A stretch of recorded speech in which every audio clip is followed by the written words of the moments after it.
Ciertamente de parte de ellos, Él es blasfemado, pero por vosotros es glorificado. Así que ninguno de ustedes padezca como homicida, o ladrón, o malhechor, o por entremeterse en lo ajeno. Pero si alguno padece como cristiano, no se avergüence, sino glorifique a Dios por ello. Porque es tiempo de que el juicio comience por la casa de Dios.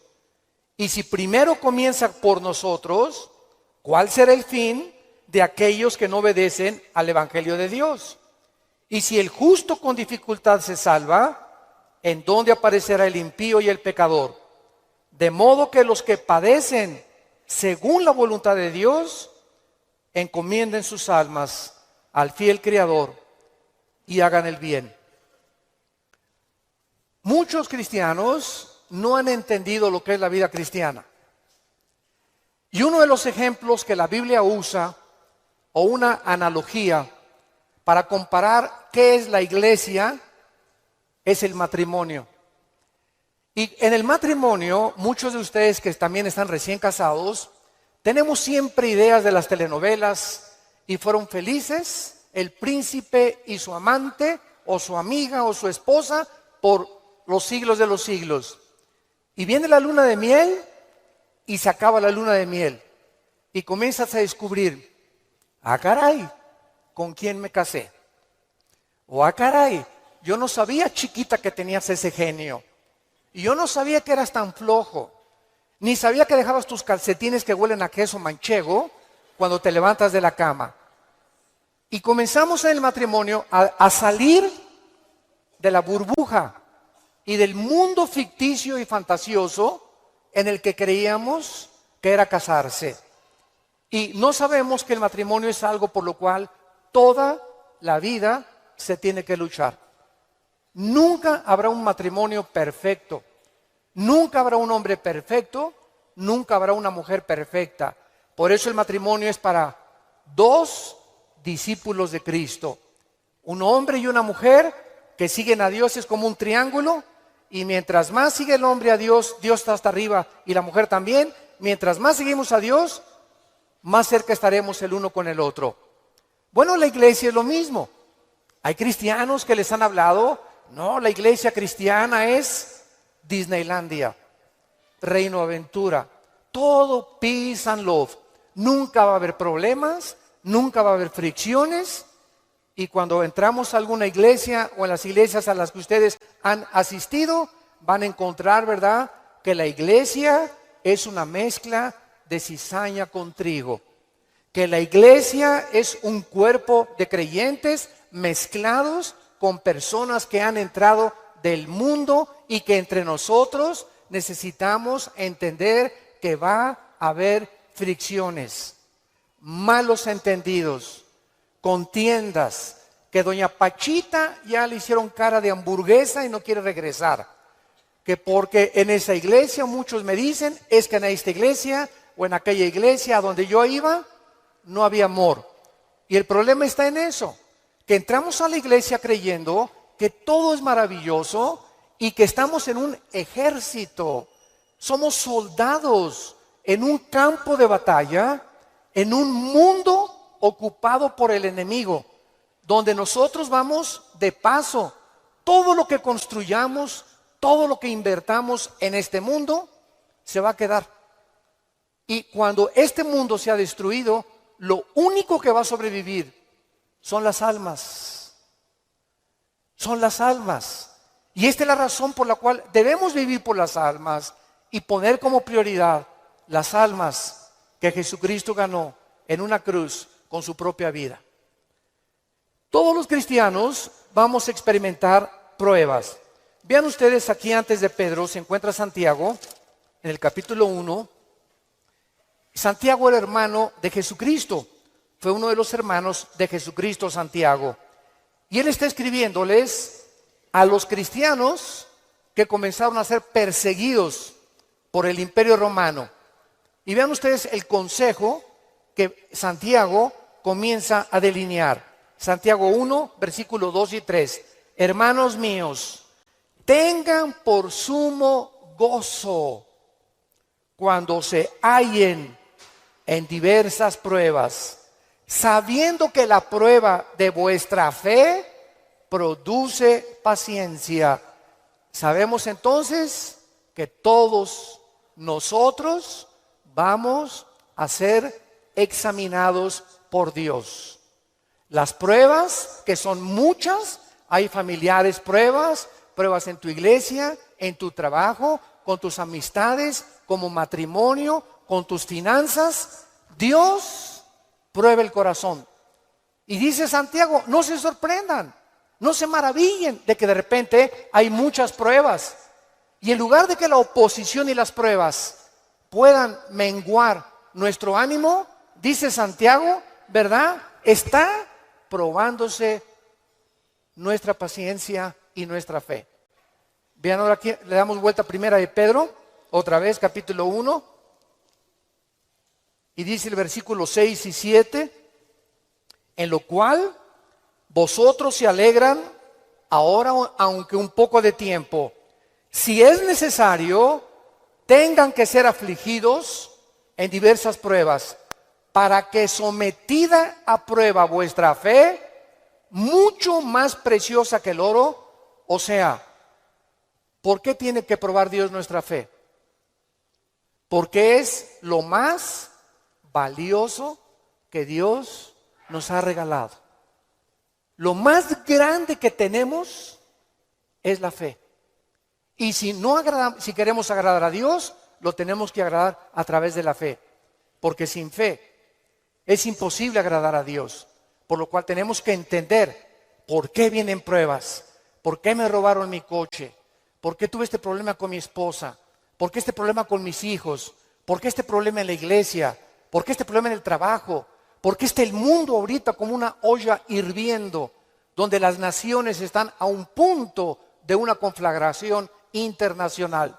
Aunque sabemos bíblicamente que si explota una guerra en Europa o en el Medio Oriente, no es todavía la tercera guerra mundial.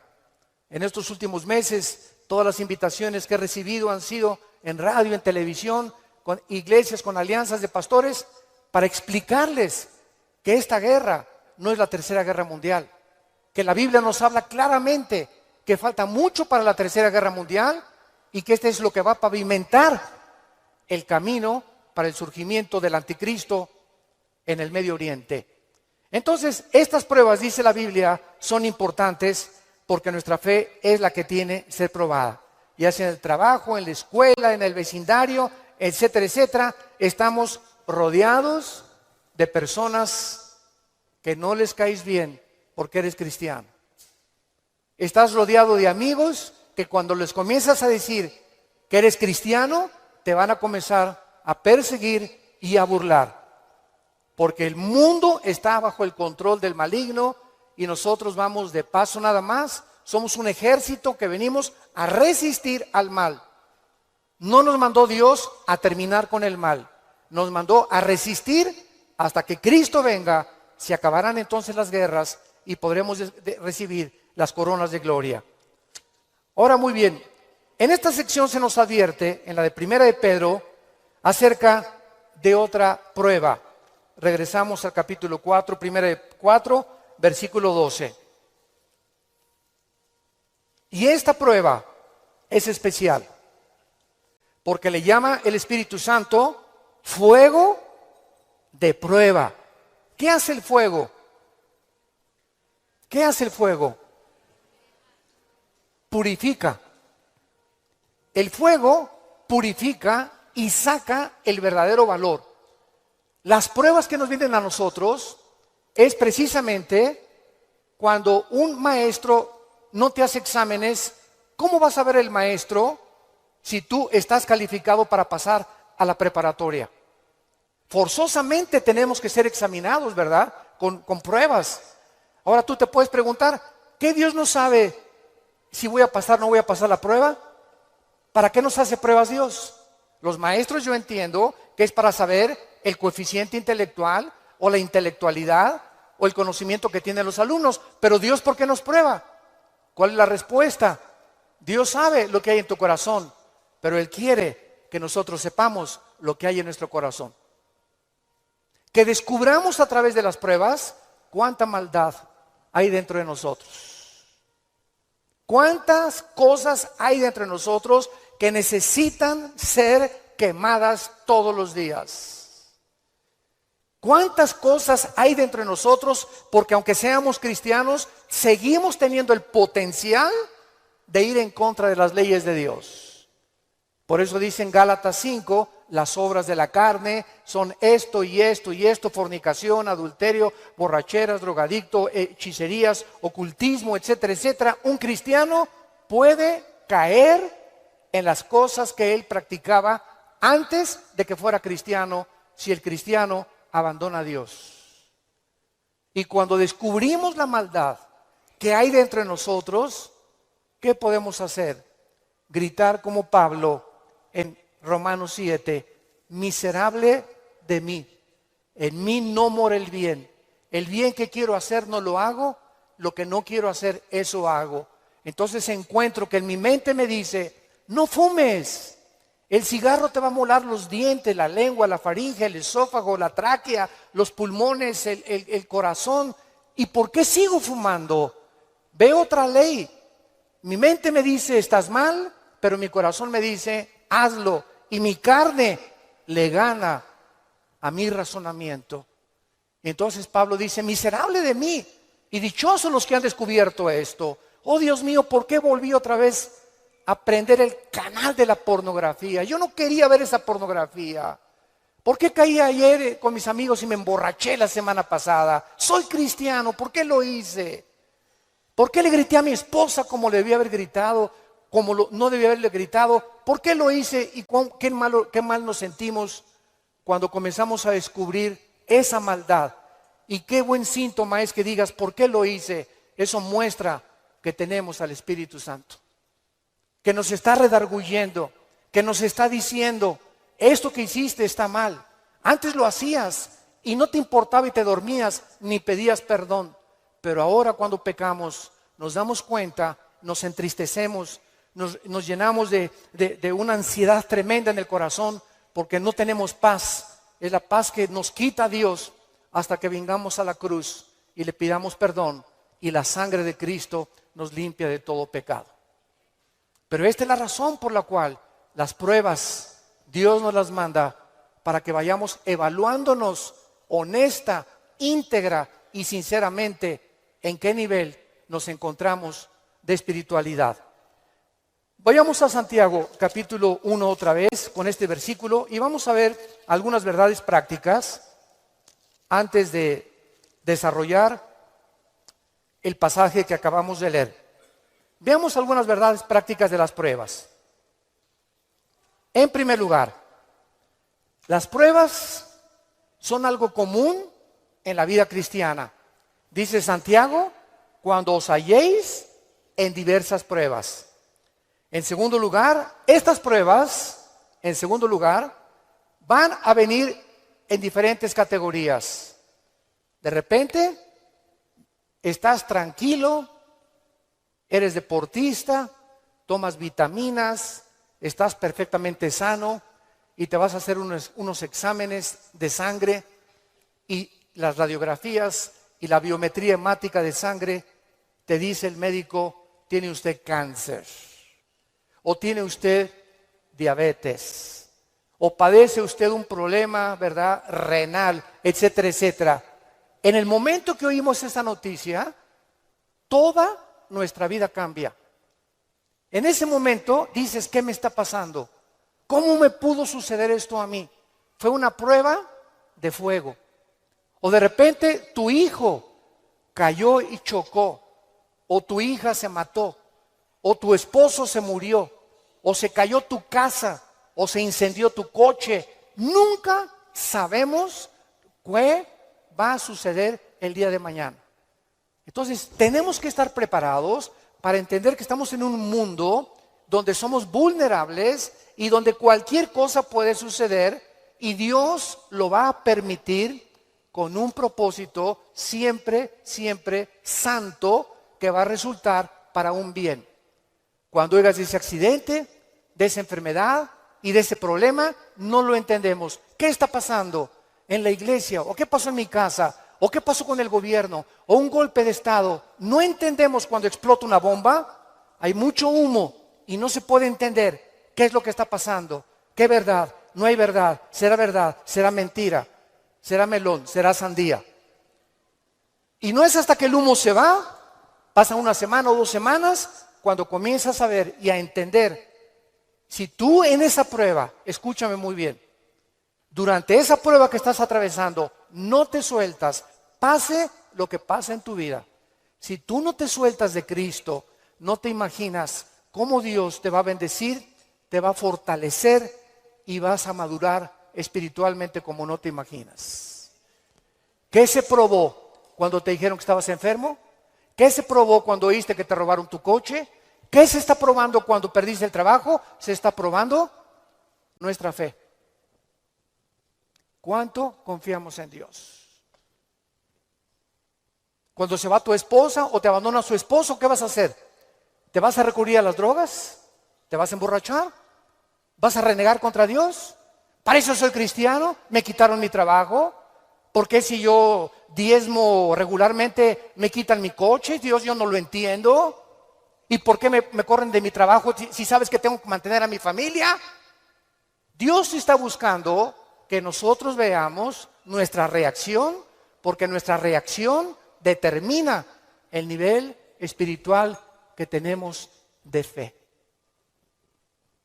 Y es precisamente en esas pruebas, en esas reacciones, donde Dios sabe cómo vas a reaccionar. Vamos rápidamente a Génesis capítulo 22.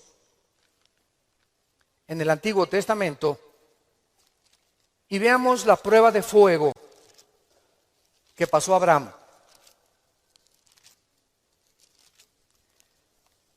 Abraham ya era un hombre maduro, ya tenía el hijo de la promesa, Isaac. Y a Abraham se le llama en Romanos capítulo 4 el padre de la fe. Por algo será, ¿verdad? Por algo será, porque son las pruebas de fuego las que nos gradúan en el ejército de Dios. Las pruebas, no las muchas pruebas, nos van preparando, pero hay una prueba de fuego que es nuestra graduación. Cuando ya Dios se da cuenta que no importa lo que pase en tu vida, nunca te soltarás de Él. Nunca blasfemarás de su nombre, nunca te llenarás de rencor ni de amargura contra nadie. Hayan hecho lo que te hayan hecho o lo que nos hayan hecho, el veneno más grande que nos impide graduarnos es la amargura. Es el veneno más grande de la vida cristiana. Bueno, aquí se encuentra Abraham, capítulo 22 del Génesis, y dice, aconteció después de estas cosas, o sea, estas cosas son todas las pruebas que Abraham había atravesado, que probó Dios a Abraham. Abraham podría decir, ¿otra? Oye, ¿otra, Señor? ¿Es juego? O sea, ¿otra prueba? Pero Adán,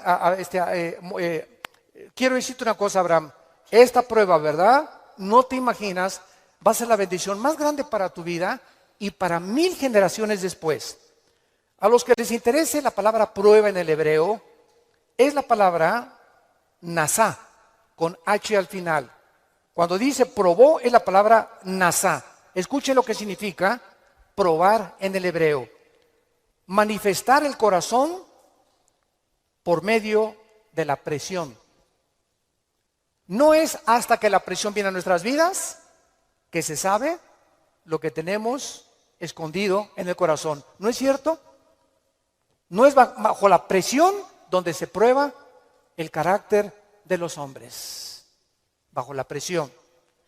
Dice la Biblia, esto es lo que Dios quería hacer. Poner presión en Abraham para darnos un ejemplo a nosotros de cómo reaccionar. ¿Y cuál fue la prueba de fuego que Dios le puso a Abraham? Dame a tu hijo Isaac. Versículo 2. Señor, no te oí bien. Creo que me está fallando el oído. ¿Qué dijiste? Que me des a tu hijo. Señor, ¿estás bien? ¿No necesitas un mejoral? ¿Me estás hablando? ¿Eres tú? ¿No será un demonio el que me estará hablando? Señor, tú me dijiste que este hijo era el hijo de la promesa, no era Ismael. Tú me prometiste que era Isaac y la semilla de Isaac, el esperma de Isaac, la descendencia de Isaac, donde el Mesías, el Salvador que has prometido, iba a venir. ¿Cómo me lo pides? ¿Y cuál es la respuesta de Isaías 55, 8 y 9? Mis pensamientos no son vuestros pensamientos, y mis caminos no son vuestros caminos, ovejas santas, amadas de Dios. Así como los cielos son más altos que la tierra y mis pensamientos más altos que ustedes, así es como yo tengo que pensar para que ustedes comiencen a entender que yo no pienso como ustedes y que la fe es mantenerte de pie y seguir creyendo aunque no haya explicación inmediata. Señor, no entiendo qué pasó con mi casa, no entiendo por qué perdí el trabajo, no entiendo lo que está pasando, no entiendo esto, no entiendo aquello, pero como dijo Job, aunque tú me matares, seguiré confiando en ti. Y seguiré esperando y sabiendo que cuando se disipe el humo y entienda tus caminos, tienes algo mejor para mi vida. Esa es la fe. ¿Y qué hizo Abraham? No abrió la boca, no discutió. No vemos aquí que se puso al brinco con Dios. Abraham, Isaac, ven hijo mío. Muchachos, los siervos de Abraham, traigan la leña. Y entonces los dejó ahí en el monte a los siervos y agarró a Isaac y comenzaron a subir al monte Moriah. Escuchen, el monte Moriah fue donde Dios no perdonó a su hijo. Dios perdonó a Isaac, pero Dios no perdonó en el mismo monte a su hijo Jesucristo 4000 años después. Y cuando iban camino al monte, le dice Isaac a Abraham: Padre, ¿dónde está el sacrificio? Y Abraham no le dice nada. Dios proveerá. Y entonces se acuesta Isaac y lo amarra a Abraham, y cuando levanta la mano, dice el versículo 10 y el versículo 11, y extendió Abraham su mano y tomó el cuchillo para degollar a su hijo. Entonces el ángel de Jehová le dio voces desde el cielo y dijo: Abraham, Abraham. Y él respondió: heme aquí. Y dijo: no extiendas tu mano sobre el muchacho, ni le hagas nada, porque ya conozco que temes a Dios, por cuanto no me rehusaste darme a tu hijo. Dios, síganme con cuidado, no estaba buscando el sacrificio de Isaac. Dios estaba buscando el sacrificio de las emociones y los sentimientos de Abraham.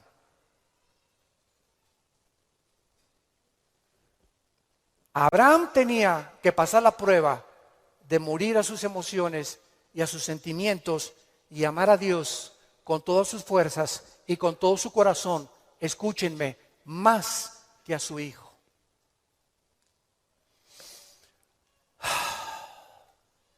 En el Nuevo Testamento se acercaron a Cristo, se los voy a explicar con más detalles, y le dijeron: ¿cuál es el más grande mandamiento?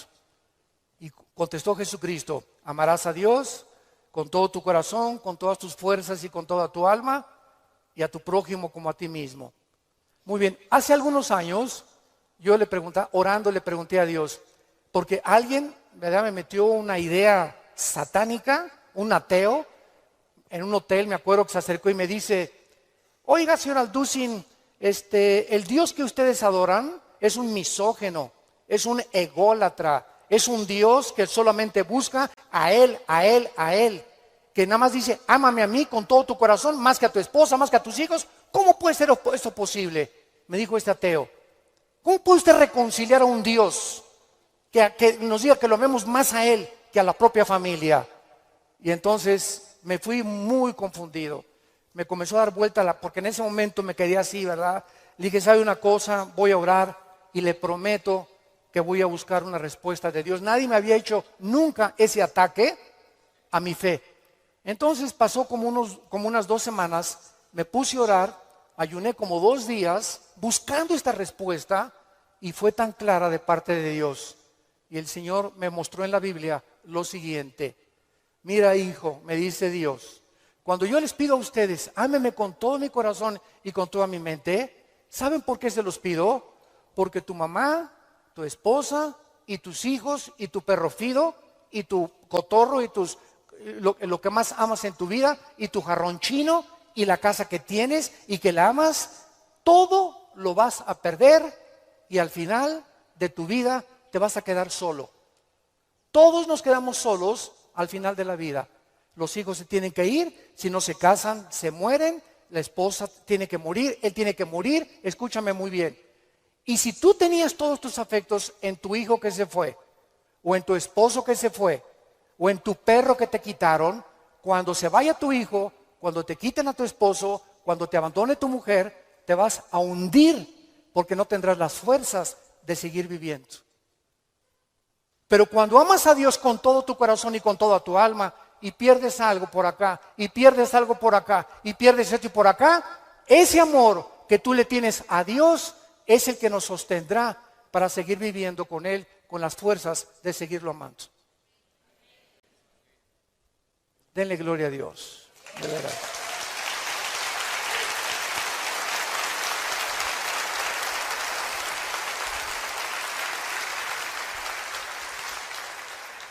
La fe es creer aunque no entendamos. Si Dios lo dijo, tiene una razón. Detrás de cada mandamiento de Dios se encuentra la sabiduría de Dios. Cuando Dios le dice a los jóvenes, no forniquen ni tengan relaciones sexuales antes de casarse, gritan los jóvenes y protestan los jóvenes. ¿Nos quieres quitar la felicidad? ¿Qué tiene? ¿Así nos vamos a conocer mejor antes de casarnos? Pero detrás de esa prohibición que Dios tiene es el inmenso amor que Él nos dio desde la cruz. Por amor te lo digo, jovencita, te dice Dios, por amor que te tengo, joven que me escuchas. Tú no te imaginas las consecuencias de la fornicación. Vas a los 18, 19 años a ver crecer tu pancita, te vas a tener que salir de la escuela, él va a resultar con que no te quiere. Es increíble que por no haber puesto ustedes freno en sus relaciones meses antes, hayan ustedes acabado en un pecado que se llama la fornicación. Dios es sabio y nos dice a los casados, no cometerás adulterio. Dice Salomón en Proverbios 6, versículo 32, el que comete adulterio es falto de entendimiento, corrompe su alma el que tal hace. El que comete adulterio echa a perder su matrimonio, sus hijos, los celos, la infidelidad, que tarda años en poder levantarse. ¿Y todo por qué? Por tu ego, por tu orgullo, por tu vanidad de creer irte con una muchacha más joven o con otro hombre sin tomar en cuenta a tu propia familia. Es el ego siempre el enemigo de nuestro Dios. Dios sabe por qué nos da las provisiones que nos da, porque nos ama y quiere lo mejor para nuestra vida. Y finalmente aquí en estas verdades prácticas en Santiago encontramos también, ¿verdad?, que las pruebas prueban la fe que tenemos y la fe nos muestra cuánto confiamos en Dios. Dice en el Salmo capítulo 11, versículo 1 y 2. En Jehová he confiado. ¿Cómo decís a mi alma que escape al monte cual ave? Porque aquí los malos tienden el arco, disponen sus saetas sobre la cuerda para asaetear en oculto a los rectos de corazón.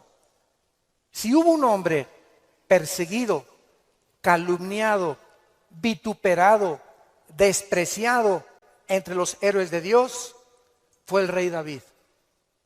A los 17, 18 años, lo ungen, Samuel, tú vas a ser rey de Israel.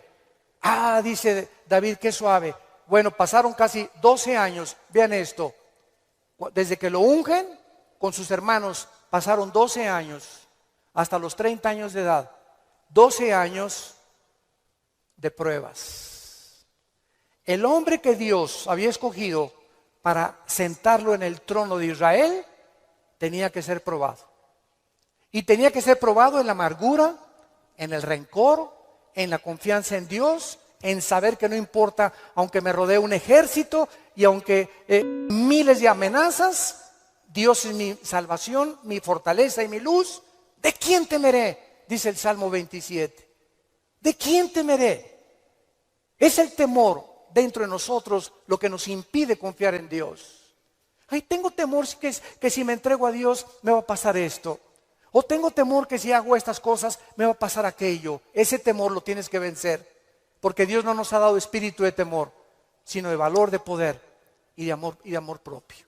Entonces tenemos que entender que las pruebas forman parte de la vida cristiana. Regresamos a nuestro pasaje de 1 de Pedro y examinémoslo rápidamente. Dice nuestro pasaje: no se sorprendan, amados, del fuego de prueba que os ha sobrevenido, como si alguna cosa extraña aconteciera. Número 1, se nos advierte cómo no debemos de reaccionar. Con sorpresa.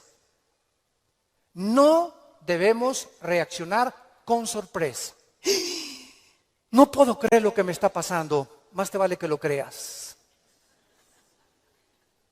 No puedo creer que mi noviecita me dijo que yo me parecía a John Travolta, hermano, y me dejó por otro y se fue. No lo puedo creer.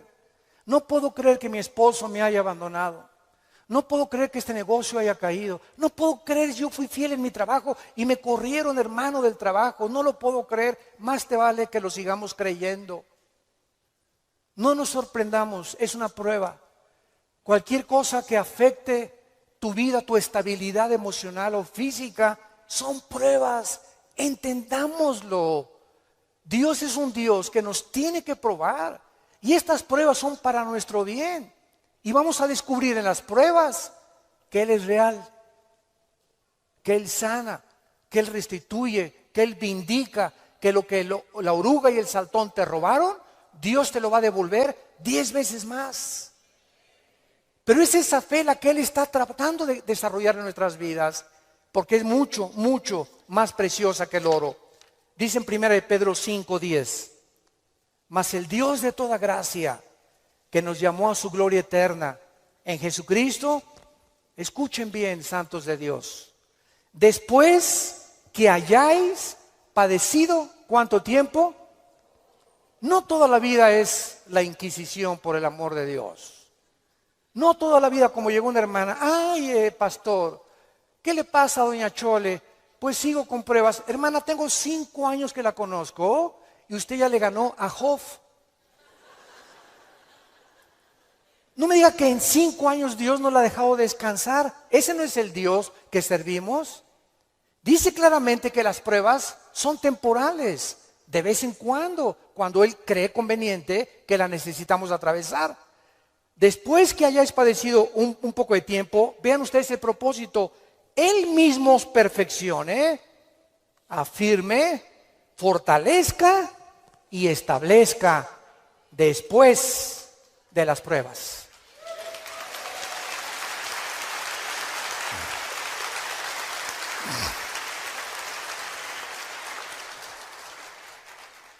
Ahora, veamos lo que tenemos que hacer. 1 de Pedro, en nuestro pasaje capítulo 4, versículo 13. Número 1, se nos manda que cuando te digan, te robaron tu coche, se fue tu esposo, se fue tu esposa, te pasó esto, te pasó aquello, te goces. Cualquier diría, ¿está usted loco? ¿Está usted loco? ¿Cómo voy a gozar cuando me dijeron que tengo diabetes? ¿Cómo voy a gozar cuando me robaron la cartera, el cristalazo que me... Hermano, ¿no está viendo cómo estoy? Que tengo aquí un martillo para encontrar el que me rompió el carro. Le voy a dar un martillazo en la cabeza si me lo encuentro. O mi esposo, ¿verdad? Con la cara de cocodrilo. Qué bueno que se fue el cocodrilo y que se fue, ¿verdad? Ten mucho cuidado que tu reacción sea de gozo. Y les voy a explicar lo que se encuentra detrás. Cuando Job llegaron y le dijeron, quemaron tu rancho, tus camellos, tus ovejas, tus vacas y tus hijos. Y estoy seguro, por la clase de esposa que tenía, que si ella se lo hubieran llevado, hubiera estado más contento. Entonces se la dejó a ella. Yo entiendo cada vez más a mi Señor. No por ti, mi amor, mi esposa no va a quedar. Y entonces la esposa llega, ¿verdad? Y le dice a Job, maldícelo, maldice a Dios.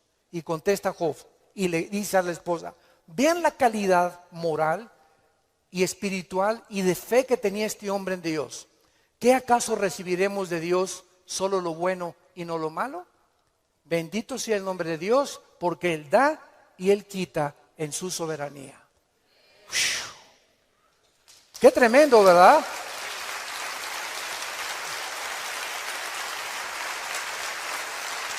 Qué tremendo. Entonces, en ese momento, cuando somos asaltados por dudas y malas noticias, en otras palabras, porque son malas noticias, en ese momento tengamos mucho cuidado de no permitirle a nuestro corazón que nos gobierne la lengua, porque de la abundancia del corazón habla la boca. Entonces, en lugar de proferir maldiciones o acusaciones, o eres tú Dios, o compartirlo con otras personas, híncate. Filipenses 4, 6 y 7. Híncate y dale a conocer a Dios. Señor, no entiendo lo que está pasando. No entiendo por qué me pasó esto. ¿Por qué esta enfermedad? Oh Dios, no entiendo, pero quiero seguir confiando en ti. Solo te pido que mientras esto pasa y no lo entiendas, me fortalezcas y me muestres la razón para que yo pueda seguir bendiciéndote y adorándote. Es el tiempo más difícil de nuestra vida cuando no entendemos lo que está pasando. Vamos rápido a 2 Corintios capítulo 12. 2 Corintios capítulo 12 y veamos lo que le pasó al apóstol Pablo y la forma como él reaccionó. 2 Corintios 12. Pablo fue uno de los pocos hombres, junto con Enoc y Elías y el apóstol Juan, que subieron al cielo. En el Nuevo Testamento, Pablo y Juan fueron los dos únicos apóstoles que subieron al cielo sin morir. Fueron sacados de su cuerpo espiritualmente. Y Pablo lo llevó Dios al tercer cielo, donde habita Dios. Y cuando Pablo regresó a la tierra, su espíritu salió de su cuerpo y su espíritu volvió a entrar a su cuerpo. Pablo dice que lo que él oyó allá en el cielo y lo que él vio, no había palabras humanas para poder describirlo. Y como fue una experiencia tan impresionante, pero tan grande, que cabía la posibilidad, dada la naturaleza humana pecaminosa que aún tenemos, Dios tuvo que darle una prueba a Pablo y ponerle un aguijón en su cuerpo físico, alguna enfermedad. Y esta enfermedad no sabemos qué es. Algunos han especulado que era algún problema oftalmológico, porque dicen Gálatas, mira con cuán grandes letras les escribo. Bueno, no sabemos, ¿no? Entonces Pablo tenía algo en su cuerpo que lo atormentaba y se hincó delante de Dios y le dijo: Señor, quítame este aguijón. No, Pablo. Señor, te ruego, quítamelo. No, Pablo. Señor, te lo imploro como de corazón. Si quieres me voy a la villa y de vuelta de rodillas. Hago lo que tú quieras, quítame este aguijón. Y Dios le contesta y le dice en el versículo 9: y el Señor me ha dicho, bástate mi gracia. ¿Por qué? Porque mi poder, y lo traduzco en el original griego, está en presente continuo. Mi poder se está perfeccionando a través de esta dolencia física que he permitido que tú tengas. Mi poder se está perfeccionando mientras tú estás sufriendo esta enfermedad en la que estás atravesando. Y entonces Pablo, cuando entiende detrás de lo que no entendía, por qué Dios permite eso en su vida, contesta Pablo y dice, por tanto, de buena gana me gloriaré más en mis debilidades para que repose sobre mí el poder de Cristo. Muchos de ustedes lo conocen. Bueno, su esposa es mexicana, de Chihuahua. Y estuvimos ahí como una hora mi esposa y yo y nuestros 3 hijos compartiendo con ellos en una iglesia de Dallas y nos querían conocer también a nosotros, bueno, que también conocían nuestro ministerio, etcétera, etcétera.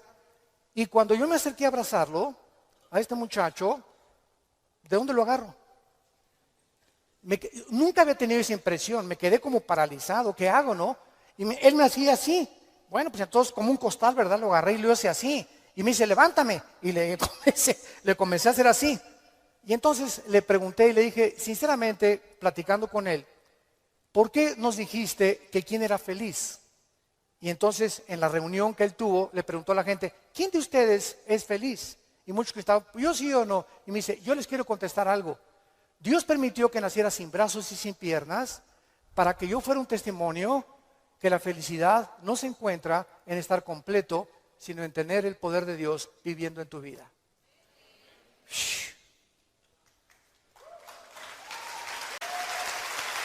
¡Qué tremendo!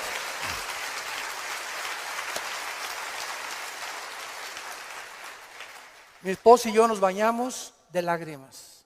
Tenemos piernas, tenemos brazos, tenemos casa, Conflex, un carro, lo que sea, nuestros hijos, y estamos descontentos. Teniendo contentamiento, teniendo sustento y abrigo, estemos contentos porque estamos vivos. Nosotros estamos completos y él era más feliz que la mitad de los que fueron a escucharlo. Él riéndose, y era una felicidad, ¿no es cierto, Marta? Un gozo sincero. Él no estaba fingiendo, él estaba lleno del poder de Dios. Y transmitía en sus ojos esa paz, ese contentamiento, esa aceptación. Él dijo que a los 12 años se quiso suicidar porque todavía no había aceptado a Cristo. Y se metió y dice, ¿cómo me suicido? ¿Con qué? Ni modo que agarre una pistola y le haga así, ¿verdad? Se metió a la tina del baño y con la boca abrió la llave y se quería morir ahogado. Y cuando estaba el agua subiendo, muchos de ustedes que ya no oído su testimonio, yo lo traigo grabado en mi iPhone, dice que en ese momento dijo, si yo me quito la vida, nunca podré compensarles a mis padres y los haré culpables a mis padres porque siempre se lamentarán porque yo nací así y si hay un Dios, nunca conoceré el propósito por el cual permitió que yo naciera sin brazos y sin piernas. Y apagó la llave y le dijo, yo no entiendo, al año se convierte a Jesucristo. Y ha ganado millones de almas. Dios dicen que hay uno entre 15 o 20 millones de seres humanos que nacen así. A este muchacho Dios lo escogió Dios para dar un mensaje al mundo. La felicidad no está en el dinero, ni en tener salud, ni en tener casa, ni en tener vehículos, sino si tú tienes a Jesucristo y la paz de Él que sobrepasa todo entendimiento.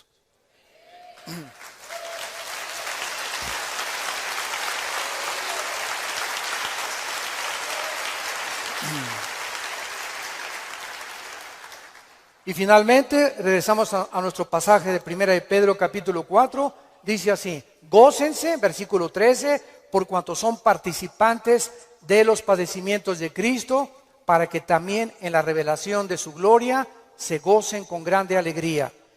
En penúltimo lugar, las pruebas nos están haciendo parecernos más a Jesús.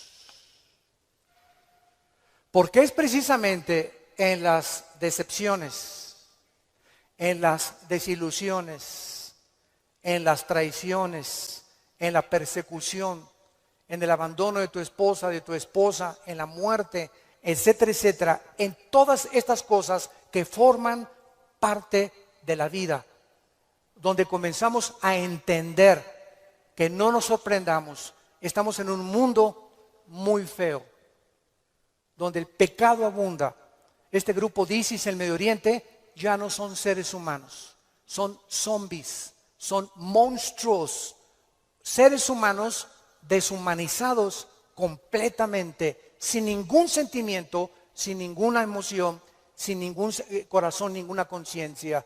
A los niños ahora los enseñan a ellos que a las víctimas les corten la cabeza y jueguen fútbol con las cabezas para desensibilizarlos y deshumanizarlos a los 8 años de edad. ¿Sorprende? No nos sorprende, porque la Biblia dice, 2 Timoteo 3, vendrán tiempos feroces, peligrosos, hombres amadores de sí mismos, donde no les importará absolutamente nada más que su ego y su propia vanidad, y el imperio y el espíritu de control. Todo espíritu que quiera controlar y dominar a los demás es un espíritu de brujería. ¿Se acuerdan a Cristo antes de morir? Que llegan los hijos de Zebedeo con la mamá. Oye, cuando vengas, quiero que mi hijo Pancho y Pancholín se sienten junto a ti. A este nómbralo ministro de Hacienda y procurador de la República. Y entonces Cristo, viendo que sus discípulos estaban a punto de morir crucificado, estaban buscando posiciones de liderazgo y de control y de autoridad. Y les dije, Cristo, eso los reyes de la tierra, los gobernantes buscan estas cosas, dominar y controlar a los demás. Y esta es la razón de tantas dictaduras y tantos gobiernos estatistas y totalitarios, personas que quieren seguir gobernando y tener el control de las gentes, pero en ustedes no debe ser así. Y Cristo nos da el secreto: el que quiera ser grande de todos nosotros, lávele los pies a los demás. Sea siervo de los demás. No busques grandezas para ti, busca servir. Porque el más grande entre nosotros siempre será el que siga las pisadas de su maestro. Gracias por tu palabra, Señor, en esta mañana. Gracias, Señor, porque si somos vituperados en el nombre de Cristo, somos bienaventurados.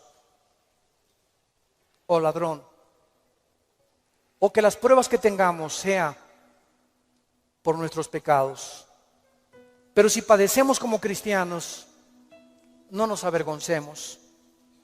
Glorifiquemos a Dios por ello. Encomendemos toda nuestra causa a Dios, porque Él es soberano. Nunca nos dejará y nunca nos desamparará. Bendecimos, Padre, a todos nuestros enemigos. Bendecimos a los que nos calumnian y contienden contra nosotros. Te damos las gracias por estas pruebas, porque está probando lo que hay en nuestro corazón. Si no perdonamos 70 veces 7, no hemos crecido en la gracia y el conocimiento de Jesucristo. Si hay alguna persona en esta mañana que aún no tiene a Jesús, que aún no tienes este corazón que Dios quiere que tú tengas, esta comprensión de la vida espiritual y de lo que es la iglesia y el cristianismo, ven a la cruz, entrégale tu vida diciéndole estas palabras ahí con todo tu corazón: Señor mío y Dios mío, te pido perdón por mi vida, por mis pecados, por mi rebelión a mandamientos que antes no entendía. Ahora sé que tus pensamientos son inmensamente mucho más grandes que la forma como yo creo que tú debes de ser. Tú me creaste y me hiciste nacer con un propósito en la vida. Gracias por la salud que tengo en este momento, por el matrimonio que tengo, por los hijos que nos has dado, por el fruto que traigo en mi vientre, por la casa que tenemos, por todo lo que nos rodea, por el agua, por la luz, las montañas, los cambios de clima. Te bendigo, Señor, haberme puesto en este planeta donde te puedo conocer.